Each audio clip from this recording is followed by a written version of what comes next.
ఏపీకి డిప్యూటేషన్ మీద వచ్చి జగన్ ఉన్నప్పుడు అరాచక శక్తిగా వ్యవహరించి తర్వాత బీహార్కి వెళ్లిన ఐపీఎస్ అధికారి సునీల్ నాయక్ కులం వెనుక దాక్కుంటున్నారు. పోలీసులు అరెస్ట్ చేయడానికి చేసిన ప్రయత్నంపై ఆయన సోషల్ మీడియాలో ప్రకటన చేశారు. తాను లంబాడీనని, తన వర్గం నుంచి ఎవరు ఉన్నత స్థానానికి ఎదగకూడదా అని డైలాగ్ చెప్పారు.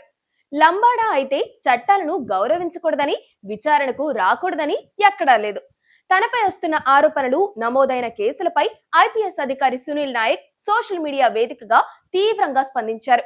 2021లో జరిగిన ఓ సంఘటనకు సంబంధించి 2024లో నమోదైన ఎఫ్ఐఆర్ లో తన పేరు లేకపోయినా కావాలనే తనను ఈ కేసులోకి లాగారని సునీల్ నాయక్ ఆరోపించారు. ఈ వ్యవహారం వెనుక రాజకీయ కుట్ర ఉందని ఆయన పేర్కొన్నారు. రఘురామ తనకు ఫోన్ చేసి మాజీ ముఖ్యమంత్రి పివి సునీల్ కుమార్ కు వ్యతిరేకంగా మాట్లాడాలని, లేదంటే కేసులో ఇరికిస్తానని బెదిరించినట్లు ఆయన ఆరోపించారు. అయితే తనకు ఫోన్ చేస్తే ఆ ఫోన్ నంబర్ వివరాలను బయట పెట్టాల్సిన సునీల్ నాయక్ రఘురామకృష్ణంరాజు కాల్ డేటాను విశ్లేషిస్తే ఈ కేసులో ఎంతమందిని బెదిరించారో, ప్రభావితం చేశారో వాస్తవాలకు బయటకొస్తాయని ఆయన చెప్పుకొచ్చారు.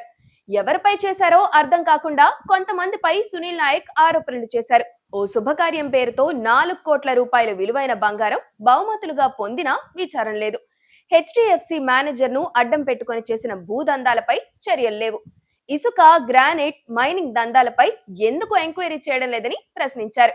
తమ వద్ద అన్ని ఆధారాలు, ఫోన్ కాల్ రికార్డింగ్లు ఉన్నాయని, ప్రస్తుతం వ్యవహారం కోర్టులో ఉన్నందున సరైన సమయంలో వాటన్నింటినీ బయట పెడతానని సునీల్ నాయక్ స్పష్టం చేశారు. తన తల్లిని అవమానించిన వారిని చట్టం ముందు నిలబెడతానని ఆయన ప్రతిజ్ఞ చేశారు.